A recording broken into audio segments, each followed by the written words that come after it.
있습니다. 85장입니다.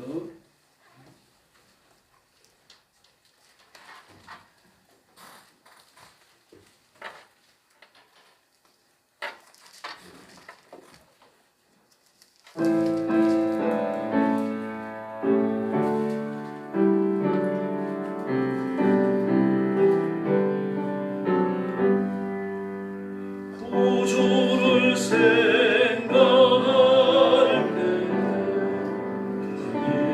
이렇게 적고도 주 얼굴 배울 때야 얼마나 좋으랴. 만민의 구주 예수의 귀하신 이름은 천지에 있는 이름 중 비할 데 없도다. 전대하는 자에게 소망이 되시고 구하고 찾는 자에게 기쁨이 되신다. 예수의 놀라운 사랑을 어찌나 말하랴. 주 사랑받은 사람만 그 사랑 알도다. 사랑의 구주 예수여 내 기쁨 되시고 이제로부터 영원히 되소서. 아멘. 250장 부르겠습니다. 250장입니다.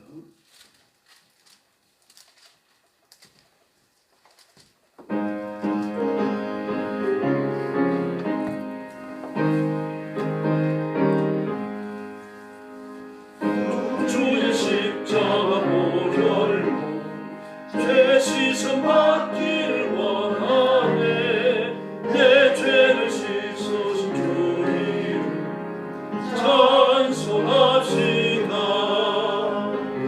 찬송합시다. 찬송합시다. 내 죄를 씻으신 주 이름 찬송합시다. 죄악을 속하여 주신 주 내 속에 돌아와 계시네. 십자가 앞에서 주 이름 찬송합시다. 찬송합시다. 찬송합시다. 내 죄를 씻으신 주 이름 찬송합시다.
59장입니다.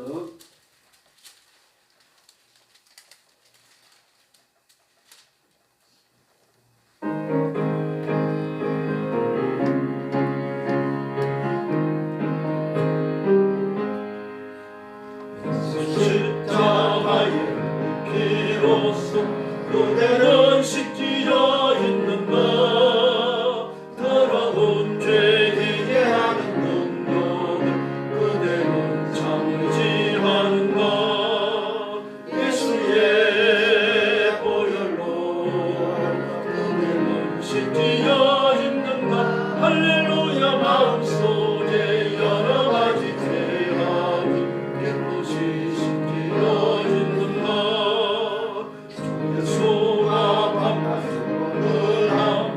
그대는 행동을 하는가 아무 때나 어디서나 그대는 십자가 붙들고 있는가 예수의 보혈로 그대는 씻기려 있는가 할렐루야 마음속에 여러 가지 죄악이 깨끗이 씻기려 있는가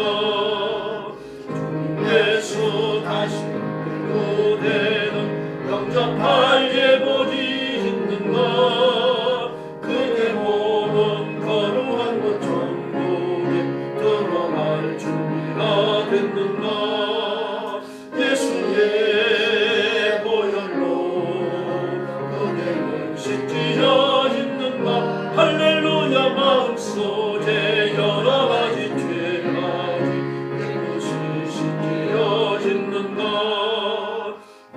죄의 예복은 주 앞에 지금 다 벗어서 생물같이 솟아나는 보혈로 눈보다 더이게 씻으라 예수의 보혈로 그대는 씻기려 있는가 할렐루야 마음속에 여러 가지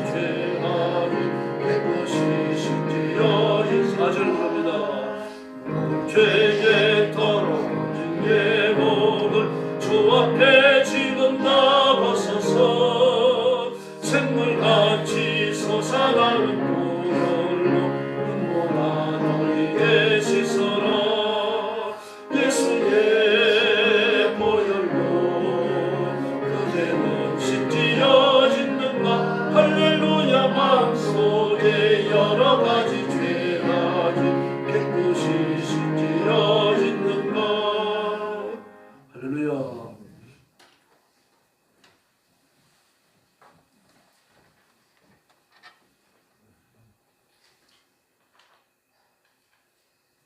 지금부터 2026년 제2차 새벽기도 총진군 넷째 날 새벽 예배를 시작하겠습니다. 다 같이 표를 제창하겠습니다. 오른손을 들어주시기 바랍니다. 십자가의 고난에 참여하자. 십자가의 고난에 참여하자. 손을 내리시고 다 같이 사도신경으로 신앙 고백을 하겠습니다. 나는 전능하신 아버지 하나님 천지의 창조주를 믿습니다. 나는 그의 유일하신 아들 우리 주 예수 그리스도를 믿습니다. 그는 성령으로 잉태되어 동령들 마리아에서 나시고 본디오 빌라도에게 고난을 받아 십자가에 못 박혀 죽으시고 장사된 지 사흘 만에 죽은 자 가운데서 다시 살아나셨으며 하늘에 오르시어 전능하신 아버지 하나님 우편에 앉아 계시다가 거기로부터 살아있는 자와 죽은 자를 심판하러 오십니다. 나는 성령을 믿으며 거룩한 공교회와 성도의 교제와 죄를 용서받는 것과 몸의 부활과 영생을 믿습니다. 아멘. 찬송 250장 하시겠습니다.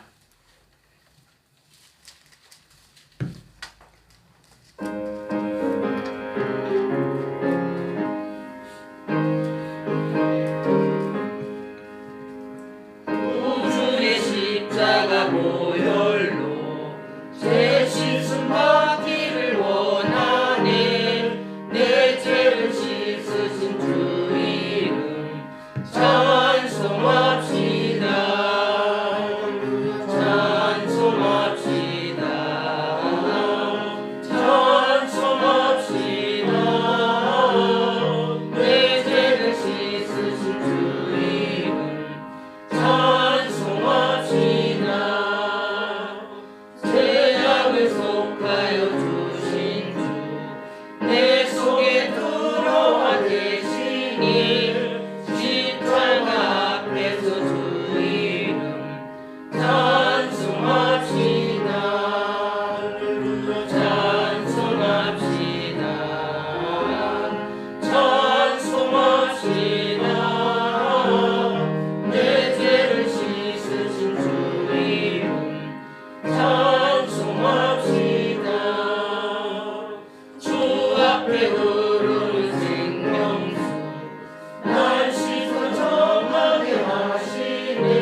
기도하겠습니다.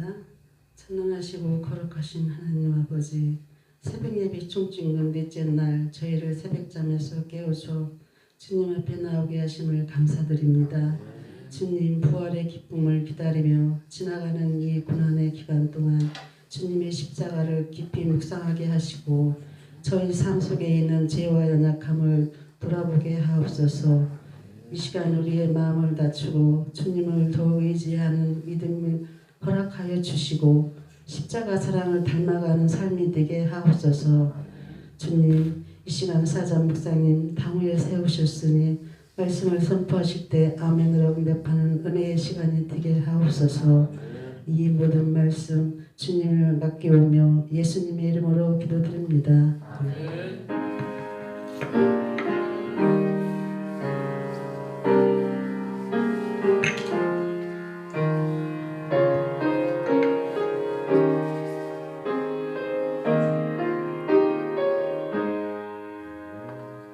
성경 봉독 마태복음 26장 6절에서 13절입니다. 신약 45면에 있습니다. 마태복음 26장 6절에서 13절입니다. 한 절씩 교독하시겠습니다.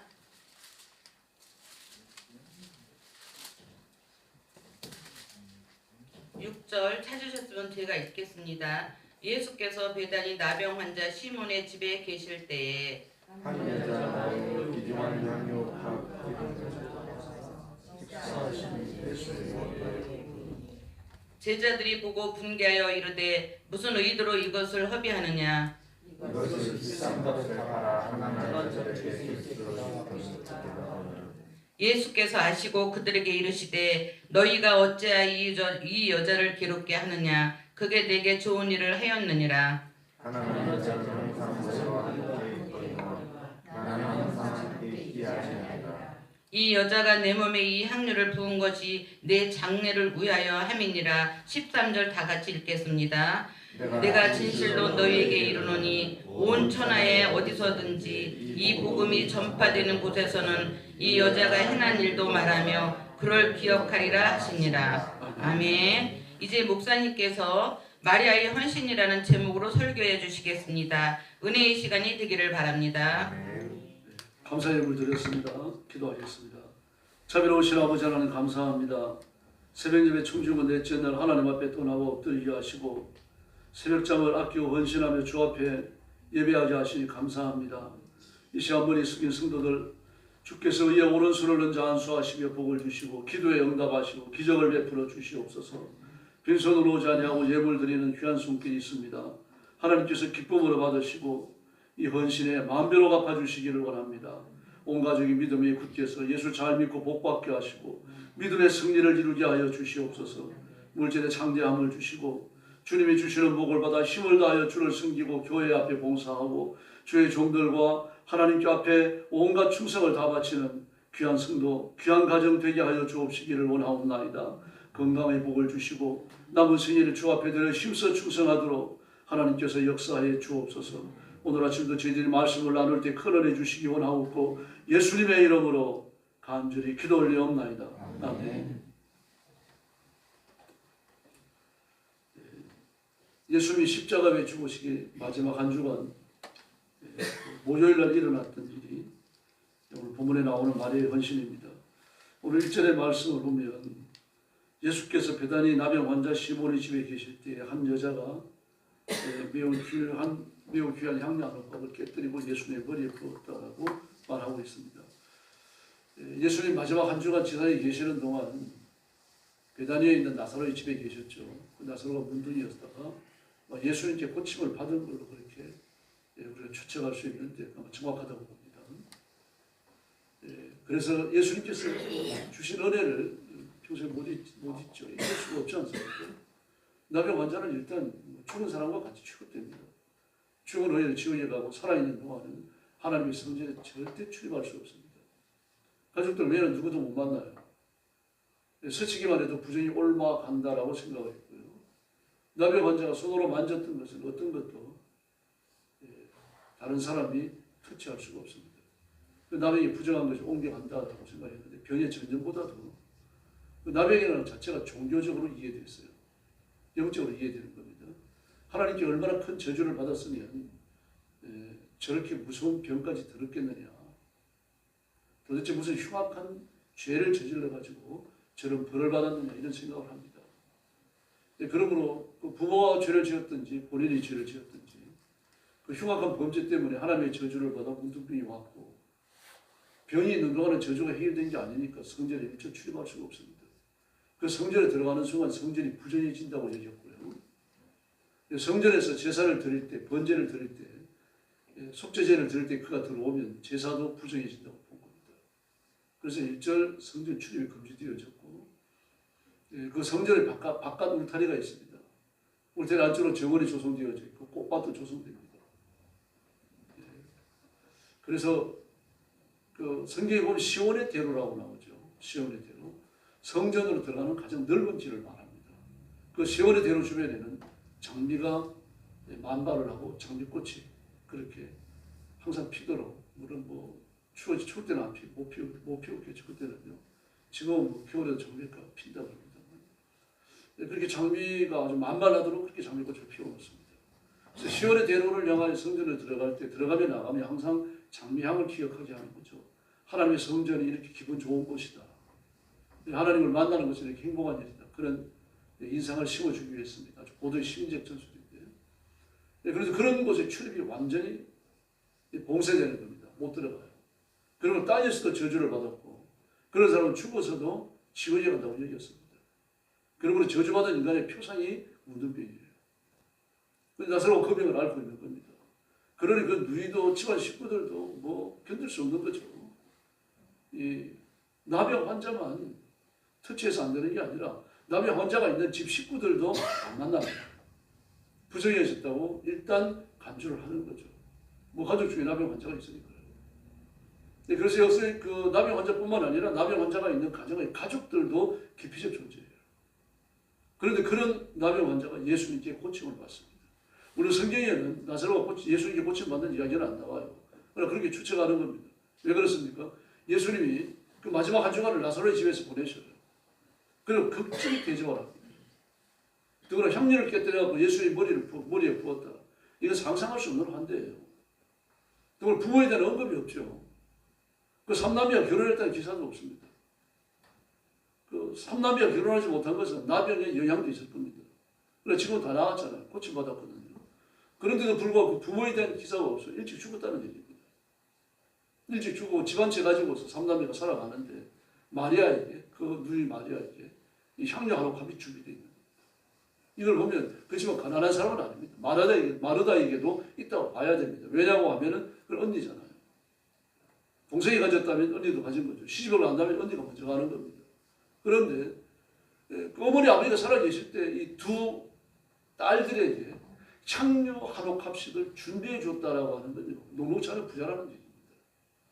오늘 본문에 나온 대로 그 값이 한 데나리온이거든요. 한 옥합, 한 병, 옥으로 만들어진 한 병 속에다 넣고 봉해놓는데 그 봉해놓은 것이 그 인간의 억지로 해제시키기 전에는 그 봉합이 풀어지지 않도록 그렇게 하는 겁니다. 철저히 하는 거예요. 또 이 향료라고 하는 게 그 기름 종류잖아요. 잘 기화가 됩니다. 따뜻한 데서는요.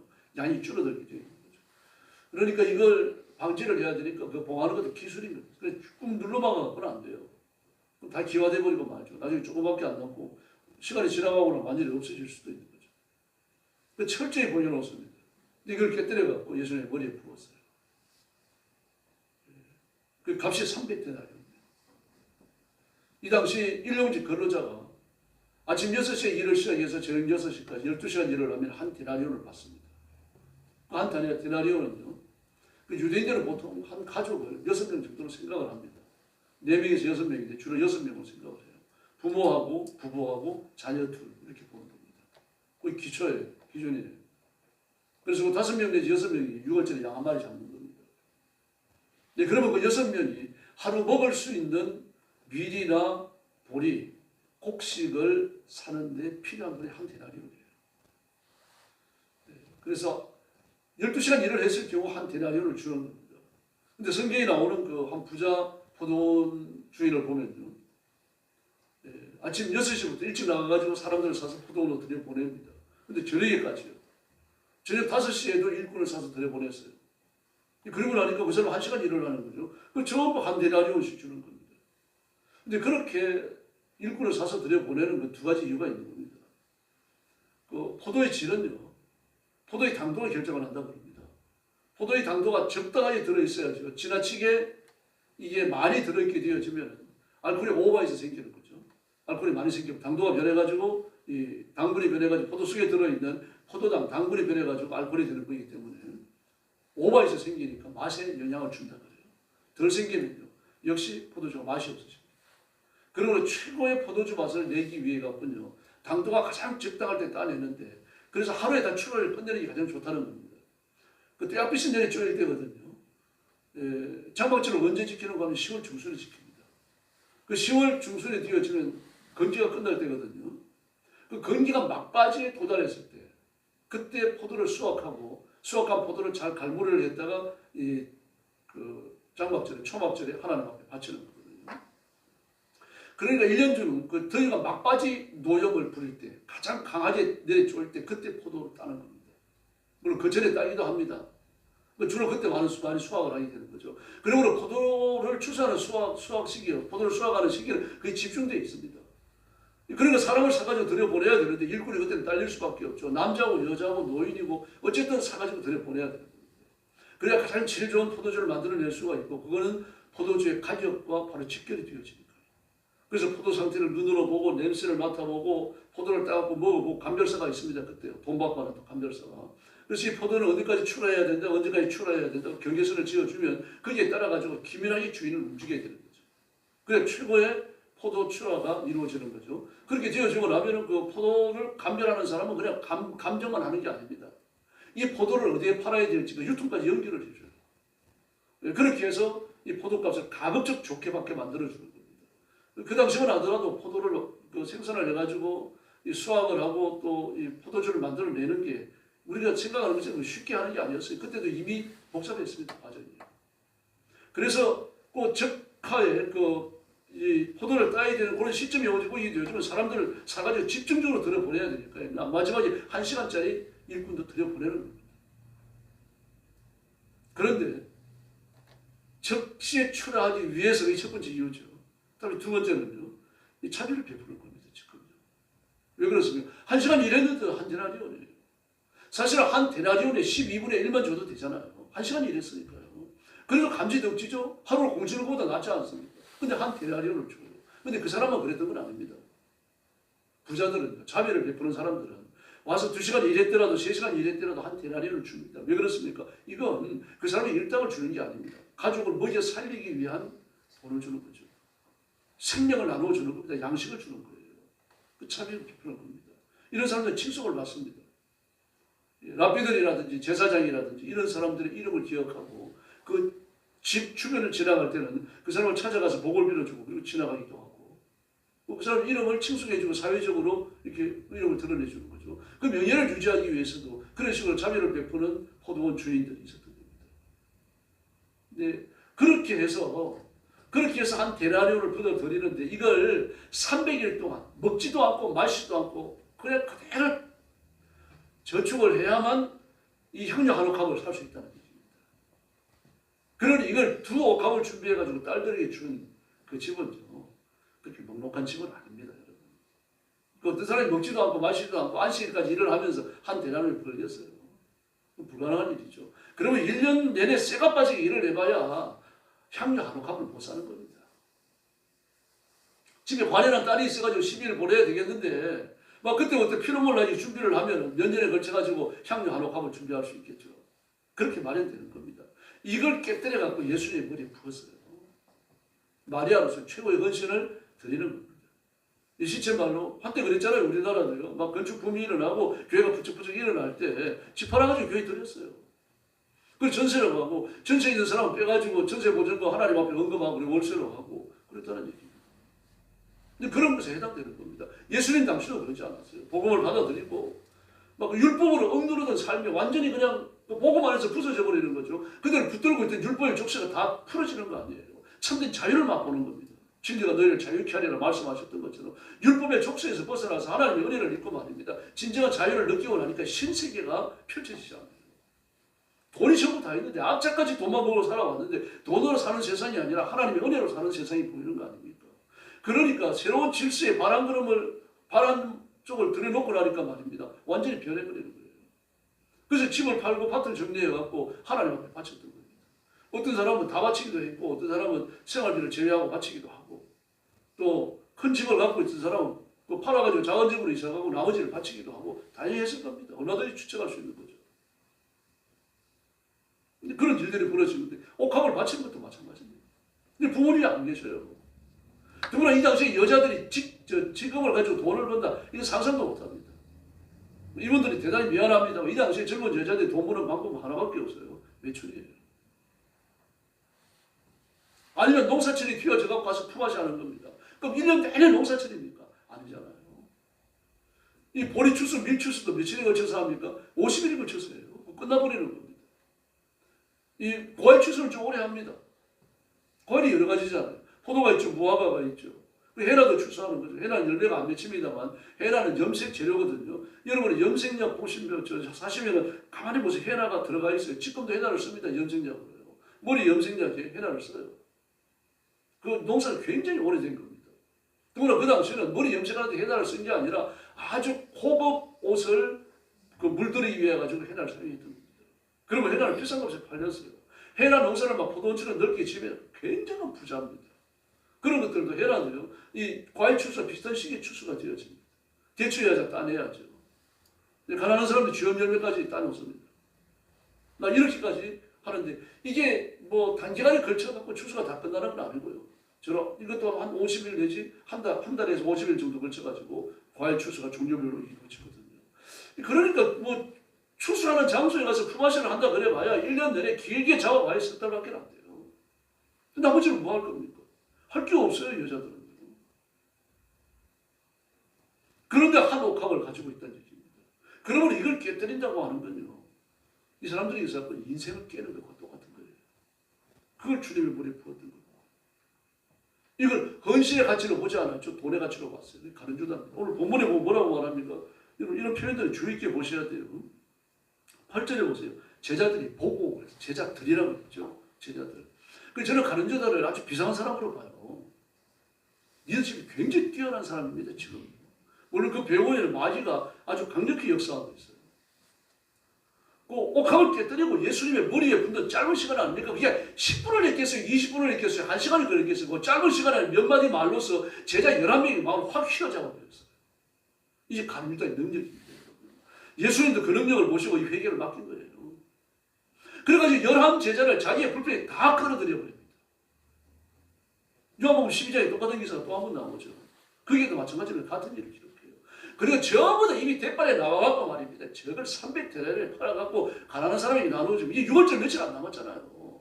그 6월절에 좀 선이나 행하지 하나님 앞에 그러면서 말입니다. 화가 나가지고 그러고 있는 거예요. 허비한다 그러잖아요. 허비한다. 마리아의 헌신의 가치를 그렇게 허비로 보는 겁니다. 허비로요. 근데 이런 안목을 가진 사람은 절대로 헌금 못합니다. 하나님 앞에 드려야 헌금이 돈의 액수로 보이기 때문이에요. 헌금 못해. 찔끔찔끔.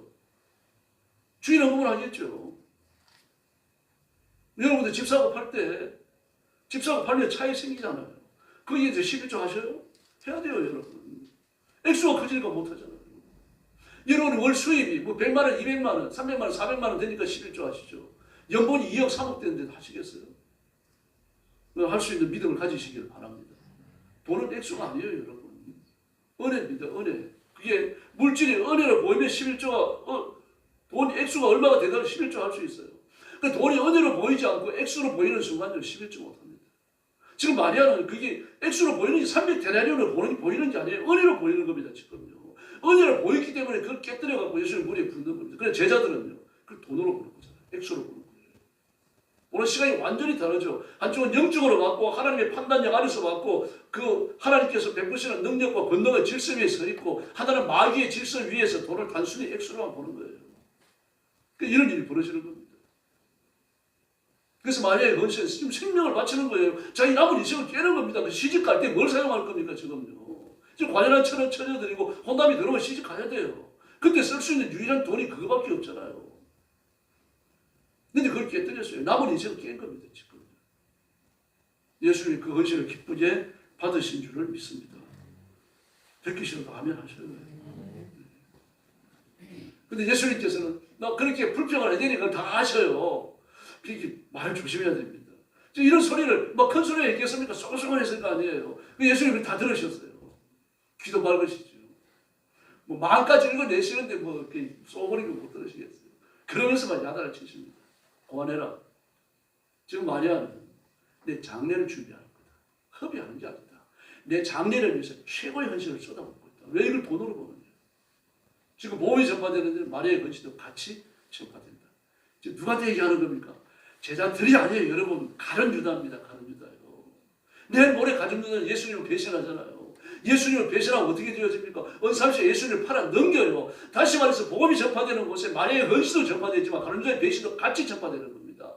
같이 회자되어지고 같이 전파되어지고 세상이 끝나는 데까지 가룟 유다가 어떤 인간인지 같이 얘기되는 겁니다. 이 두 이야기가 같이 전파된다는 얘기입니다. 가룟 유다 똑바로 들으라는 얘기입니다. 그러므로 그 소리에 새 생명이 없는 사람은 모든 걸 지상이 같이 물질에 같이 마귀의 눈으로 보게 되어 있어요. 못합니다. 그러니까요. 그럼 마리아는 어떻습니까? 그 소리에 살아계신 하나님의 영이 있지 않습니까? 신령한 가치가 있죠. 더구나 자기의 어린이 그 나사로 문둥병에서 고침받은 거 생각하면 기가 막힌 거 아닙니까? 남은 인생을 전부 다 통째로 보장받은 거 아니에요. 그런 병 나은 정도가 아니죠. 더구나 하나님의 성전에 들어갈 수 있어요. 이제 문둥병자라고 하는 모든 그 제한된 그런 라벨, 그런 표시가 다 떨어져 나갔잖아요. 그야말로 새로운 인생이 펼쳐진 거죠. 교회 안에서도 이런 일들이 일어날 수가 있습니다. 온갖 노력을 다해도 주를 섬기는 사람이 있는가 하면 이걸 비축거리면서 그런 헌신을 또 우습게 보는 사람도 없지 않아 있습니다. 그래서 우리가 어떤 생각을 가지느냐, 이건 정말 무엇보다도 중요한 것입니다. 그러나 이것은요, 노력한다고 되는 건 아닙니다. 은혜를 받아야 할 줄로 믿습니다. 하나님의 능력이 임해야 돼요. 만약에 마리아에게 하나님의 능력이 임하지 않으면 할 수 있습니까? 지금 마리아는 동생인데 옥합이 있었죠. 아까도 말씀드렸습니다. 그럼 마르다도 있는 거예요. 근데 마르다도 못 깼어요. 그럼 마리아는 깹니다. 지금 이 두 사람이 돈이라는 상황에 있지만 한 사람은 헌신하지만 한 사람은 못했어요. 이게 마르다를 제가 막 이렇게 루즈하다고 이렇게 내려 누르기 위해서 하는 말이 아닙니다. 여러분, 돈 있다고 헌금하는 거 아니에요. 돈 있다고 대접하는 거 아니고 돈 있다고 다른 사람에게 베푸는 것 아닙니다. 막 어떤 사람은 좀 허술해 보이도 돈이 있는 사람이 있습니다. 어떤 사람은 겉은 멀쩡하지만 돈이 없는 사람이 있습니다. 그래서 우리는 어떤 걸 기억합니까? 막 겉이 멀쩡한 사람이 좀 돈을 많이 써주기를 바랍니다. 그건 우리 생각입니다. 하나님께서는요, 돈이 있든지 없든지 가난하든지 부자든지 옷을 잘 입었든지 잘 못 입었든지 어떤 사람을 지져가지고 감동하시면 그 사람이 헌신하는 겁니다. 그러므로 그런 헌신을요, 이렇게 기쁘게 보셔야 돼요. 감사하게 보셔야 됩니다. 그래서 어떤 사람이 헌신하면 그 질투하지 마시고 박수 쳐주셔야 돼요. 그래서 질투하는 사람도 있습니다. 아이고 언제부터 열심히 했다고 그럽니다. 새벽 예배 안 나오는 사람이 열심을 내고 새벽 예배 나오면 아이고 꼴에 또 새벽 예배 나오는 모양이네. 그게 질투입니다. 지금 이 가룟유다와 마찬가지, 제자들 마찬가지 질투예요. 헌신에 참여하지 못하는 질투, 예수님의 장례를 완성해가는 질투. 그걸 유대인들에게서 죽음은 얼마나 중요한지 모릅니다. 잔치집에 안 가고 생일잔치에 안 가지만 장례식에는 가요. 그게 전도서와 잠언서의 가르침 아닙니까? 죽음을 그렇게 귀하게 봤습니다. 그 성경에 보면 생일이 기록된 사람이 별로 없어요. 그래서 장례는 어떻습니까? 유대인들이 원래 마찬가지로 생일은 잘 기억 안 합니다. 그러나 장례는 끝까지 기억합니다. 이렇게 해서 예수님의 장례가 예비됩니다. 그러므로 우리가 주님 앞에 드리는 헌신은 목적이 삼위일체 하나님이십니다. 인간이 아닙니다. 가난한 사람에게 밥 한 그릇 사줬더라도, 정말 가난한 사람에게 돈 많은 건넸더라도 그건 하나님께 드리는 겁니다. 사람에게 주는 게 아니에요. 그 의식을 분명히 가지셔야 됩니다. 그러므로 누구를 도울 때, 헌신할 때 정성껏 하십시오. 정말 정성껏 하시고 하기 싫더라도 억지로라도 하셔야 돼요. 그게 하나님께 하는 겁니다. 뭐라 그랬습니까? 하나님께 드리는 자는 어디 잠언에 나오잖아요. 하나님께 드리는 자는 하나님께 구워 드리는 거라고 그랬습니다. 저기 가난한 사람을 구제하는 것은요, 구제에 대해서 교훈을 주다가 가난한 사람을 구제하는 건 하나님께 구워 드리는 거라고 그랬습니다. 그러면 이자까지 쳐서 받게 되는 거죠. 그래서 온 힘을 다해서 하나님을 섬기고 하나님을 사랑하시고, 그렇기 때문에 사랑까지 사랑하고 돌보는, 그래서 끝까지 주님 편에 서서 자신의 삶을 이어나가는 지혜로운 성도, 하나님이 보실 때에 칭찬하는 성도, 하나님 앞에 기억되는 일꾼들이 되시기를 예수님의 이름으로 축원합니다. 기도하겠습니다. 자비로우신 아버지 하나님, 감사합니다. 우리가 이 땅에 살면서 육신의 이익에 매여가지고 정말 중요한 영적 가치를 놓칠 때가 있습니다. 저희들에게 자비를 베푸시고 불쌍히 여기시고 우리 마음을 시온의 대로처럼 활짝 열어주셔서 하나님을 향하여서 우리의 모든 헌신을 드리며 살아갈 수 있도록 인도하여 주시옵소서. 예수님이 자신의 생명까지 버려서 내 생명 대속하시고 건지시고 구하셨던 것을 기억하고 나도 생명까지 하나님 앞에 바치는 이런 결단과 열정을 가지고 주를 섬기게 하여 주시옵소서. 자비하신 하나님 아버지, 새벽예배 총진군 넷째 날 나와서 마리아의 헌신을 기억했습니다. 이 헌신이 과거 기록의 한 토막이 아니라 내 삶을 이끌어가는 삶의 원리가 되게 하여 주시옵소서. 그래서 우리 남은 생애가 마리아의 헌신과 같이 우리의 삶이 헌신되어지는 복된 삶이 펼쳐지게 하여 주시옵소서. 그래서 우리 성도들에게 복을 주시고 성령 충만함을 주시고 물질에 부욕케 하시고 강건하게 하셔서 남은 생애가 하나님을 기쁘시게 해드리는데 쓰여지게 하여 주시옵소서. 오늘 새벽도 기도의 새 능력 주시기 원하옵고 예수님의 이름으로 간절히 기도 올려옵나이다. 아멘. 축도하겠습니다. 이제는 우리 구주 예수 그리스도의 은혜와 하나님 아버지의 극진하신 사랑과 성령님의 도우심과 인도하심과 교통하심이 오늘 새벽예배 총진군 넷째 날 기도에 참석해서 마리아의 헌신을 기쁨으로 상고하고 교훈을 받으며 그 헌신에 참여하기를 원하는 사랑하는 모든 성도들 머리 위에 영원토록 함께 계실지어다. 아멘. 합심 기도하겠습니다. 자비하신 아버지 하나님, 감사합니다. 오늘 아침도 저희들을 주옵소서. 새벽예배 총진군 넷째 날 하나님 앞에 나와서